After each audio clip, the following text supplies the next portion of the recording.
شرور أنفسنا ومن سيئات أعمالنا إنه من يهده الله فلا مضل له ومن يضلله فلا هادي له أشهد أن لا إله إلا الله وحده لا شريك له وأشهد أن محمدا عبده ورسوله صلى الله عليه وسلم لا نبي بعده يا أيها الذين آمنوا اتقوا الله حق تقاته ولا تموتن إلا وأنتم مسلمون يا أيها الناس اتقوا ربكم الذي خلقكم من نفس واحدة وخلق منها زوجها وبث منهما رجالا كثيرا ونساء واتقوا الله الذي تساءلون به والأرحام إن الله كان عليكم رقيبا يا أيها الذين آمنوا اتقوا الله وقولوا قولا سديدا يصلح لكم أعمالكم ويغفر لكم ذنوبكم ومن يطع الله ورسوله فقد فاز فوزا عظيما أما بعد فإن أصدق الحديث كتاب الله وخير الهدي هدي محمد صلى الله عليه وسلم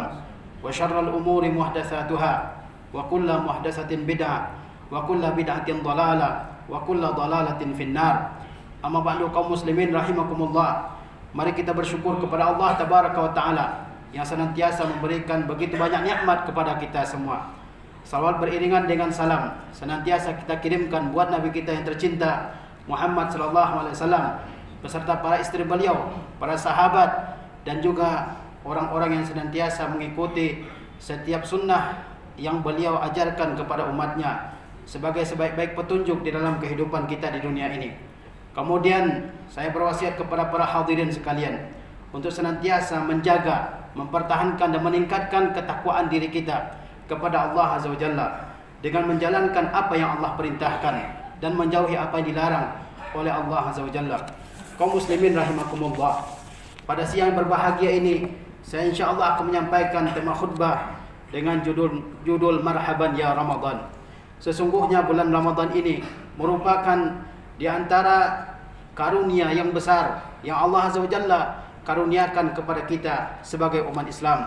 Rasulullah sallallahu alaihi wasallam bersabda, "Atakum syahru Ramadan." Telah datang kepada kalian bulan Ramadan, syahrun mubarakun, bulan yang diberkahi oleh Allah Azza wa Jalla. Faradallahu alaikum siyamahu. Allah wajibkan atas kalian berpuasa pada bulan tersebut. Tuftahu fihi abwabus sama. Dibuka pada bulan tersebut pintu-pintu langit. Wa tughlaqu fihi abwabul jahim, dan ditutup pada bulan tersebut pintu-pintu neraka jahim. Wa tughaddu fihi maradatus syayatin, dan setan-setan yang membangkang akan dikunci, dibelenggu pada bulan tersebut. Fihi lailatun khairun min alfi syahr. Pada bulan tersebut terdapat malam yang lebih baik daripada 1000 bulan. Man hurima khairuha faqad hurim.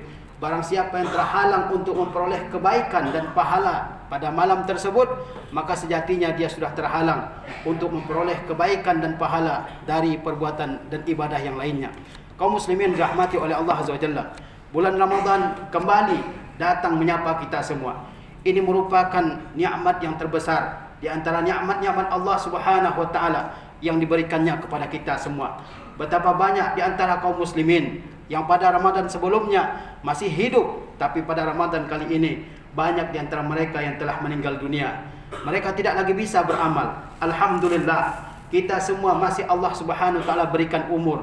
Artinya Allah Subhanahu wa taala masih memberikan kesempatan kepada kita semua untuk mengisi Ramadan ini dengan berbagai macam amal ibadah yang dengan amal-amal tersebut kita memperoleh pahala yang besar dari sisi Allah Azza wa Jalla. Rasulullah sallallahu alaihi wasallam bersabda bahwa Ramadan itu adalah syahrun mubarak, bulan yang diberkahi. Amal-amal yang kecil pada bulan Ramadan ini begitu besar pahala yang Allah Subhanahu wa taala akan berikan. Pada bulan Ramadan ini ada ibadah yang diwajibkan oleh Allah untuk kita kerjakan, yaitu as-siyam, berpuasa. Allah Azza wa Jalla berfirman, "Ya ayyuhallazina amanu kutiba alaikumus-siyam." Wahai orang-orang yang beriman, diwajibkan atas kalian berpuasa. Dalam ayat yang lain Allah Subhanahu wa taala berfirman, "Faman syahida minkumus syahra falyasum." Barang siapa yang hadir di saat masuknya bulan Ramadan, maka dia diwajibkan untuk berpuasa. Rasulullah sallallahu alaihi wasallam bersabda, "Bunyal Islamu ala khams." Islam itu dibangun di atas 5 pilar. Di antara pilar yang disebutkan oleh Rasulullah sallallahu alaihi wasallam dari 5 pilar tersebut adalah as-siyam, berpuasa pada bulan Ramadan. Bulan Ramadan ini Allah Azza wa Jalla sediakan bagi umat Islam untuk memperbanyak ibadah pada bulan tersebut. Dan banyak keutamaan-keutamaan yang terdapat pada bulan Ramadan ini. Di antaranya dibukakan pintu-pintu langit pada bulan tersebut dan dikunci pintu-pintu neraka. Sebagian ulama mengatakan bahawa makna dibuka pintu langit dan dikunci pintu neraka maksudnya adalah secara hakiki, bahawa benar-benar pintu-pintu surga dibuka oleh Allah Azza wa Jalla dan benar-benar pintu neraka ditutup oleh Allah Azza wa Jalla. Tapi sebagian ulama mengatakan bahawa makna penggalan hadis Nabi sallallahu alaihi wasallam ini adalah bahawa seorang mukmin dimudahkan oleh Allah Azza wa Jalla untuk beribadah pada bulan Ramadan ini dan dipersulit langkahnya oleh Allah Azza wa Jalla untuk melakukan berbagai macam maksiat. Dia berpuasa dan puasa itu akan menahan dia dari melakukan berbagai macam maksiat. Seseorang yang berpuasa dan benar-benar berpuasa, dia akan terhalang, tercegah dari melakukan berbagai macam maksiat. Kemudian pada bulan tersebut juga setan-setan yang selama ini menyesatkan manusia dibelenggu dan dikunci oleh Allah Azza wa Jalla, sehingga mereka tidak leluasa untuk menyesatkan manusia. Kita lihat dalam kehidupan ini di bulan Ramadan bahawa berbagai macam maksiat, berbagai macam dosa berkurang di negeri-negeri kaum muslimin. Kemudian pada bulan Ramadan kata Rasulullah SAW, terdapat satu malam di mana malam tersebut lebih baik daripada 1000 bulan, yaitu malam Lailatul Qadar. Orang-orang yang mengisi malam tersebut dengan berbagai macam ibadah, maka dia mendapatkan kebaikan yang sangat banyak dari sisi Allah Azza wa Jalla. Oleh sebab itu kaum muslimin rahimakumullah, kita sepatutnya bergembira dengan masuknya bulan Ramadan ini. Bergembira dengan kesempatan yang Allah Azza wa Jalla berikan kepada kita untuk menambah perbekalan kita dengan amal ibadah dalam kehidupan di dunia ini. Allah Azza wa Jalla berfirman, "Qul bi fadlillahi wa bi rahmatihi." Katakanlah dengan karunia dan rahmat Allah Azza wa Jalla, fa bizalika falyafrahu. Maka dengan demikian itu hendaklah mereka bergembira. Huwa khairum mimma yajma'un. Apa yang Allah Subhanahu wa taala berikan kepada kita berupa Al-Qur'anul Karim, berupa sunnah Nabi sallallahu alaihi wasallam, berupa hidayah ke jalan yang lurus, huwa khairum mimma yajma'un. Itu lebih baik dari semua yang mereka kumpulkan dari kenikmatan dunia ini. Allah Azza wa Jalla membolehkan kita, bahkan memerintahkan kita untuk bersukacita, untuk bergembira dengan nikmat iman, dengan nikmat Islam, dengan nikmat waktu yang panjang yang Allah berikan kepada kita untuk beribadah. Dan di antaranya adalah dengan datangnya Syahrun Mubarak, bulan yang diberkahi ini. Kata Allah Azza wa Jalla, "Qul bi fadlillahi wa bi rahmatihi fa bizalika falyafrahu." Katakanlah dengan karunia Allah, dengan rahmat Allah, maka hendaklah mereka semua bergembira. Kita sepatutnya bergembira dengan datangnya bulan Ramadan ini, karena banyak ibadah-ibadah yang bisa kita kerjakan dengan masuknya bulan Ramadan ini. Rasulullah SAW meriwayatkan hadis qudsi dari Allah Azza wa Jalla. Allah Azza wa Jalla berfirman, "As-saumu li wa ana ajzi bihi." Puasa itu adalah untukku, kata Allah Azza wa Jalla. Para ulama mengatakan makna penggalan ucapan Rasulullah SAW ini adalah bahawa setiap amal manusia sudah ada takaran pahalanya, kecuali puasa. Puasa Allah Azza wa Jalla tidak batasi berapa takaran pahalanya. Oleh sebab itu Allah berfirman, "As-saumu li." Puasa itu aku yang langsung membalasnya. "Wa ana ajzi bihi." Yada'u syahwatahu wa aklahu wa syurbahu min ajli. Dia tinggalkan syahwatnya. Dia tidak berhubungan suami istri di siang hari di bulan Ramadan. Dia tinggalkan makannya dan minumnya min ajli, karena takut kepadaku. Wa saumu junnatun. Dan puasa itu adalah bagaikan perisai. Ketika seorang prajurit terjun ke medan perang, maka dia memakai perisai di badannya sehingga dia tidak terkena tebasan senjata musuh. Dan puasa itu adalah perisai bagi kita untuk menghadapi berbagai macam godaan yang membawa kita kepada kesesatan, yang membawa kita kepada penyimpangan, kepada maksiat dalam kehidupan kita ini. Walisaimi farhatan. Dan orang yang berpuasa mempunyai dua kegembiraan. Farhatun hina yuftir. Kegembiraan ketika dia berbuka, kegembiraan ketika dia beridul fitri. Wa farhatun hina yalqa rabbahu. Dan kegembiraan ketika dia bertemu dengan Rabbnya, lalu Allah Azza wa Jalla memberikan kegembiraan dan memberikan pahala kepadanya. Ini yang pertama yang harus kita cerna terkait bulan Ramadan, bahwa kita bergembira, tidak bersedih, tapi bergembira dengan datangnya bulan Ramadan ini. Dengan bulan Ramadan datang kepada kita semua begitu banyak kebaikan-kebaikan, ibadah-ibadah maupun yang wajib maupun yang sunnah yang bisa kita kerjakan. Selanjutnya, kita patut mensyukuri nikmat datangnya bulan Ramadan ini. Bukankah Allah Azza wa Jalla memerintahkan kita semua untuk bersyukur kepada Allah Azza wa Jalla atas setiap nikmatnya? Kata Allah Azza wa Jalla, "Fazkuruni azkurkum washkuruli wala takfurun." Ingatlah kalian kepadaku, aku akan ingat kepada kalian. Washkuruli wala takfurun. Bersyukurlah kalian kepadaku dan janganlah kalian kufur kepadaku. Datangnya bulan Ramadan, ini nikmat yang patut kita syukuri. Jangan kita memandang bahwa nikmat itu hanya yang sifatnya bendawi, benda, keuangan, harta benda, rumah, pangkat dan jabatan. Itu merupakan nikmat dari Allah Azza wa Jalla. Tapi ada nikmat yang lebih besar dari itu semua, yaitu nikmat waktu yang Allah berikan kepada kita untuk beribadah kepada Allah Azza wa Jalla.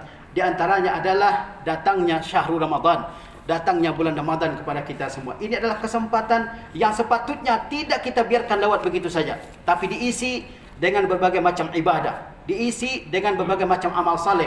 Kita tidak tahu kaum muslimin kapan Allah Azza wa Jalla menjemput kita semua, kapan Allah Azza wa Jalla mewafatkan kita semua.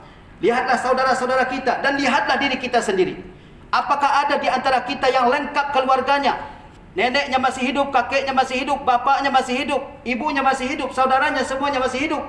Tidak ada di antara kita semua orang-orang yang lengkap keluarganya. Pasti sudah ada yang mendahuluinya menuju Allah Azza wa Jalla. Dan selanjutnya adalah orang yang masih hidup. Setiap kita menanti kematian yang datang dari Allah Azza wa Jalla. Oleh sebab itu setiap detik harus kita manfaatkan. Jangan sampai kita mengabaikan waktu yang Allah berikan kepada kita. Kata Ibnu Qayyim rahimahullah, idha'atul waqti asyaddu minal mauti. Bahwa mengabaikan, menyanyiakan waktu yang Allah berikan itu lebih berbahaya daripada kematian itu sendiri. Kaum muslimin yang dirahmati oleh Allah Azza wa Jalla, kita patut bersyukur kepada Allah Azza wa Jalla dengan datangnya bulan Ramadan ini. Semoga Allah Azza wa Jalla menuntun kita semua, memberikan kemudahan kita semua untuk beribadah kepada Allah Azza wa Jalla di bulan Ramadan ini. Bersyukur kepada Allah itu di antara maknanya adalah beramal soleh. Oleh sebab itu Allah Azza wa Jalla perintahkan keluarga Nabi Daud untuk bersyukur kepada Allah Azza wa Jalla. Apa bentuk syukur yang Allah perintahkan kepada keluarga Daud? Bentuknya adalah beramal soleh. Kata Allah Azza wa Jalla, "I'malu ala Daud syukra." Beramallah kalian wahai keluarga Daud sebagai rasa syukur kalian kepada Allah Azza wa Jalla. Tidak cukup syukur itu hanya dengan lisan. Tidak cukup syukur itu hanya dengan ucapan alhamdulillah, alhamdulillah. Tapi yang lebih dari itu adalah beramal soleh, beribadah kepada Allah Azza wa Jalla.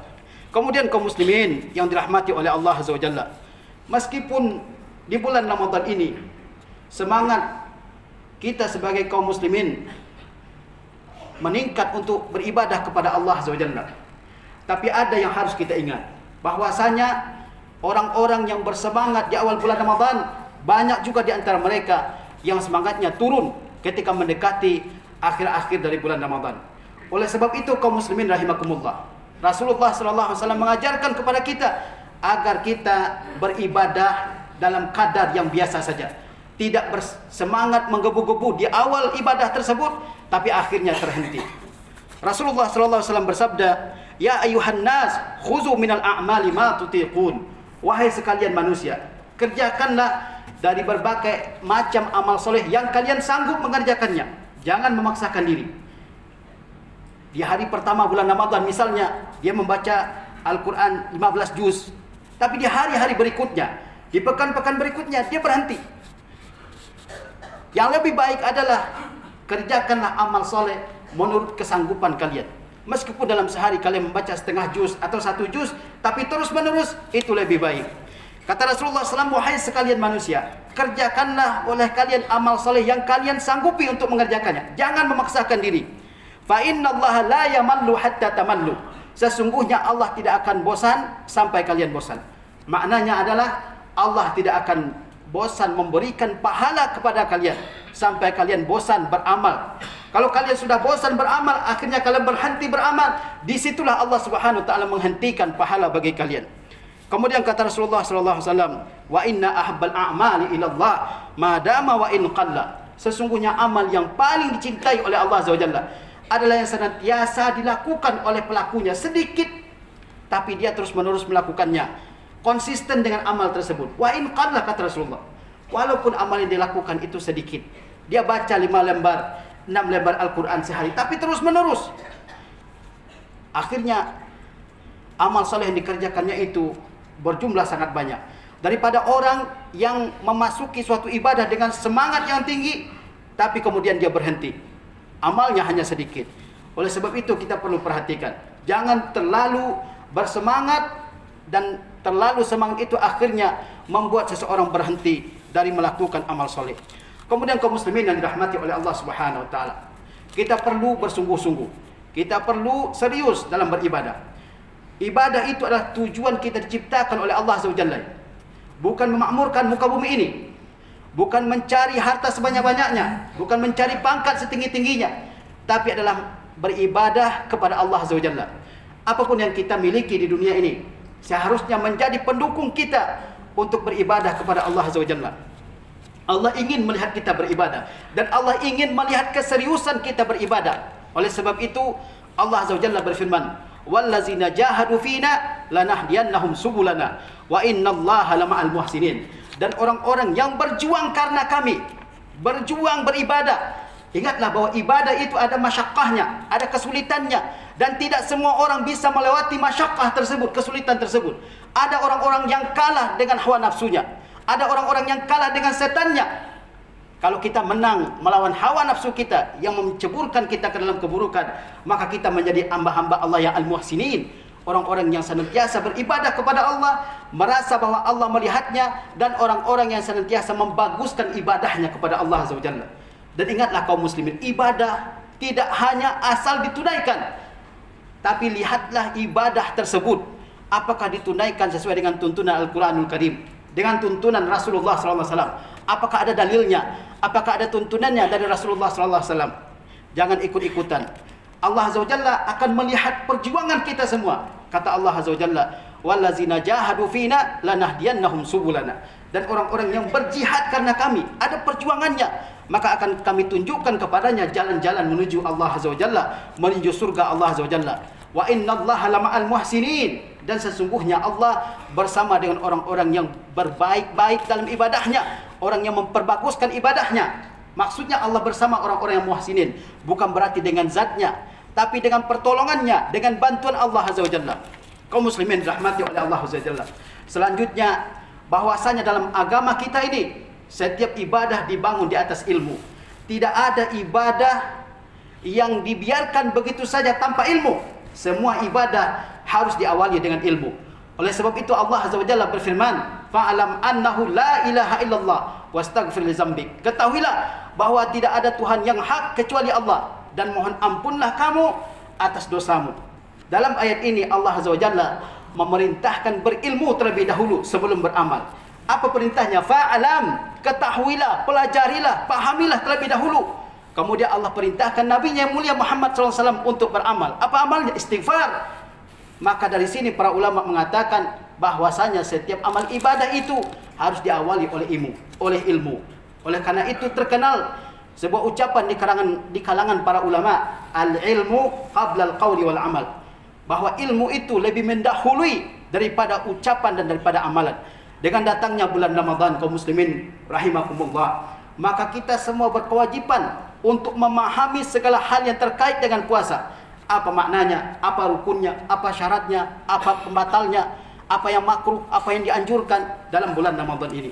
Begitu banyak kajian-kajian yang disampaikan oleh para ulama terkait hal ini. Jangan sampai kita memasuki bulan Ramadan sementara pengetahuan kita tidak mencukupi terkait dengan puasa bulan Ramadan. Barakallahu li wa lakum fil Qur'anil azim wa nafa'ani wa iyyakum bima fihi minal ayati wa zikril hakim wa taqabbal